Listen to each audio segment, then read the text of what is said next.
자, 로또 1등 확률 800만 분의 1 그리고 벼락 맞을 확률 뭐 이렇게까지 얘기를 하지 않습니까? 자, 그런데 약간의 돈과 정성만 들이면 이 로또 1등 무조건 당첨될 수 있다는데요. 체크포인트 짚어보죠. 부정만 사면 된다. 네, 한 20대 여성이 SNS 보다가 저런 글을 본 겁니다. 내가 찍어준 번호로 그 점집 이용객이 1등에 당첨이 됐다. 로또에 당첨되는 부적을 팔겠다. 이런 내용이었습니다. 그래서 실제로 전화를 해보니까요. 이 글 작성자가 30대 남성 무속인이었습니다. 이 무속인이 작은 점집을 운영하고 있다고 했는데 이 여성에게 로또 1등 당첨되는 비법을 알려주겠다. 250만 원짜리 부적을 사면 된다라고 얘기를 합니다. 그런데 이걸 사기만 하면 되는 게 아니라요. 신에게 정성을 들여야 한다는 겁니다.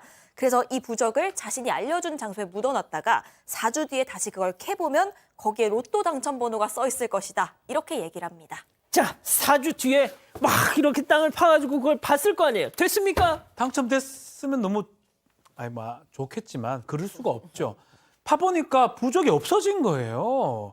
부적이 왜 없어졌냐고 물어보니까 이 제대로 묻거나 뭔가 한 게 아닌 것 같다라고 얘기를 하고 좀 제대로 좀 했었어야 된다. 부적을 제대로 묻어야 된다. 이렇게 좀 얘기를 했다고 하고 그런 식으로 하니까 8장입니다. 한 장이 지금 250만 원이기 때문에 8번 반복을 했대요. 2천만 원 주고 무속인한테 주고 8번 부적을 반복했다고 합니다. 아니, 위에 부적에 발이라도 달린 게 아닌 이상 그게 묻어놓은 게 어디로 사라진 거예요? 네, 뭐 본인이 가서 파서 꺼냈다고 합니다. 네, 그렇고 당신 여기서 본인이라 하면 이 무속인, 아. 이 무속인이 꺼내놓고 네가 올바른 곳에 묻지 않아서 이렇게 된 거다라는 식으로 얘기를 했고요.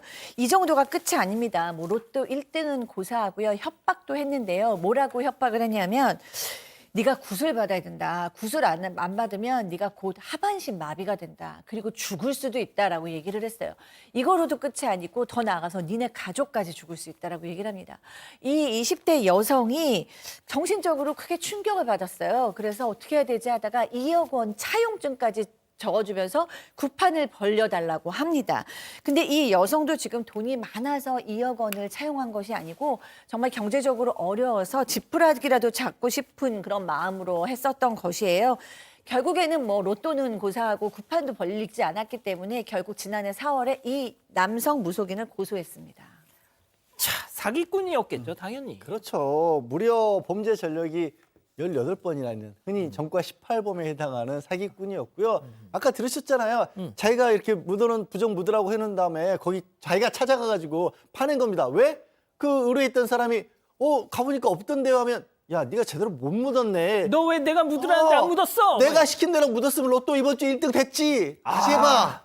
이러려고 여러 번 사둔 거예요. 오. 그래놓고도 경찰에 가서는 아니 나는 진짜 영적 게시받은 무속인 맞다니까 제가 시킨 대로 안 한 거야 이 얘기만 했답니다. 경찰에서 현재 사기하고 공갈죄로 이 구속영장을 신청해 놓은 상태입니다. 자, 이게 가능하면 무속인 하겠습니까? 로또 내가 1등 당첨금 먹지? 자, 그런데 말이죠. 유사한 사건이 또 있었습니다. 누군가의 절박한 마음을 이용한 또 다른 사기꾼. 이번엔 아예 꿈에서 로또 1등 번호가 나왔다는 건데요. 체크포인트 또 짚어보죠. 너 마지막 번호 궁금하지? 네, 지난 19년에 있었던 일입니다. 또 다른 로또 관련된 사기 사건인데요. 한 60대 무속인이 피해자에게 돌아가신 당신 어머니가 나한테 10월 17일자 로또 1등 번호 5개를 알려줬다. 이렇게 얘기를 합니다. 돌아가신 어머니가 친자녀도 아니고 무속인 꿈에 나왔다는 건데 그 와중에 또 당첨 번호를 5개만 알려주셨다는 겁니다. 알려주시는 김에 하나까지 다 알려주시지 왜? 그래서 이 나머지 로또 번호 1개를 추가로 받아야 한다는 겁니다. 그래서 기도를 해야 하는데 그러려면 기도비가 필요하다라는 거죠. 그래서 피해자가 그 기도비의 명목으로 2년 동안 무려 2억 7천만 원 넘는 금액을 이 무속인에게 넘겨줬습니다. 또 이런저런 핑계를 대서요. 이 피해자로부터 추가로 5천만 원을 더 가져가기도 했습니다.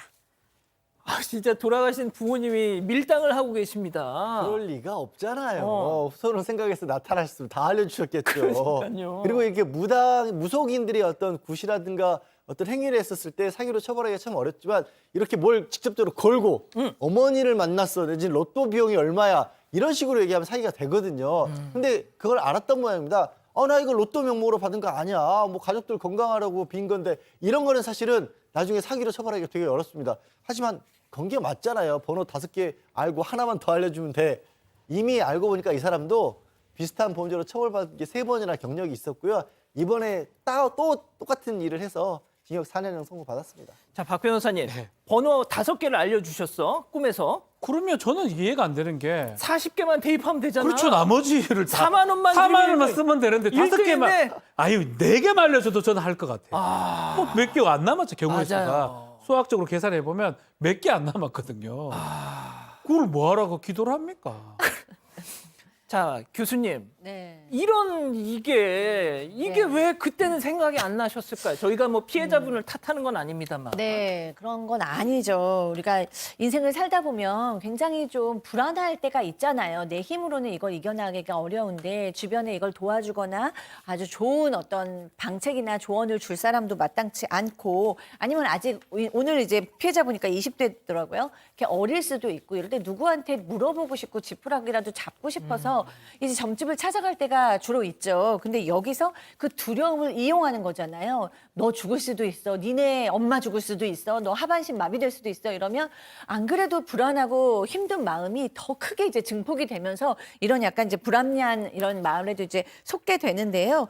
이렇게 네, 뭐 대부분의 무속인들은 이렇게까지 사기꾼이라고 볼 수 없고 극히 소수겠지만 내가 너무 불안하거나 괴로울 때는 조금 더 우리가 혹시 이 말이 내가 이제 좀 이성적으로 판단하면 어떨까라는 생각을 좀 해보실 필요가 있는 것 같습니다. 이 사건의 진실을 추적하고 싶으십니까? 그렇다면 사반 채널을 구독해주세요. 지금까지 이자연 기자였습니다.